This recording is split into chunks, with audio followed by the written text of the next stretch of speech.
Hey guys, this video is about food packaging and understanding food packaging labels. So food packaging can be quite a confusing thing to understand how to read. So we're going to try to pick a few things to help simplify it for you. First thing is to turn the food packet around. So the front of the packet is full of all of that salesy stuff like low fat, high fiber, high this and low that, but we don't really know what's in the food until we flip it around and we have a look at the nutritional panel on the back. First thing we want to look at when we flip the packet around is the ingredients list. So it's worth noting that the ingredients are listed on the packets in order of highest presence to lowest. So have a look at not just what's in that food, but the order that it's listed on the back. So we want to be looking at all the nasty stuff being listed right at the end and not right at the beginning, because that would signify that the food is there in a higher quantity than we'd like it to be. An easy way to compare foods is to use the per 100 gram serving. The per 100 gram serving is an easy way to compare two products or two similar products that might be packaged in different ways.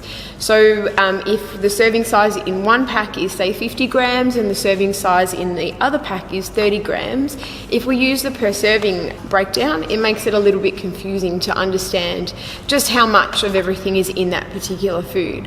So if we're using the per 100 gram breakdown, we've got a constant thing that we're using as a comparison point. Some things that we want to be looking at on the packaging is fat content. So any foods that have 3 grams of saturated fat per 100 or more should definitely be avoided or reconsidered for a lower fat option. And any foods that have a total of 10 grams of total fat per 100 should also be reconsidered or supplemented with something a little lower in fat if possible. We also want to be looking at sodium. So we want to keep our sodium intake as minimal as possible. So when you're making comparisons and you're looking at the sodium of two like products, try to go for the product that's offering the least amount of sodium per 100. Lastly, another really handy and quite important thing to be looking at is the total calories per 100 of that particular food. So by looking at the total calories, we can start to identify where we're spending our calorie allowance on per day. So if a food that we're reaching for has 500 calories, we might start sitting back and asking ourselves, do I want to spend my 500 calories on this food? Or are there other foods or more of other foods that I could use or eat that would give me 500 calories, for example?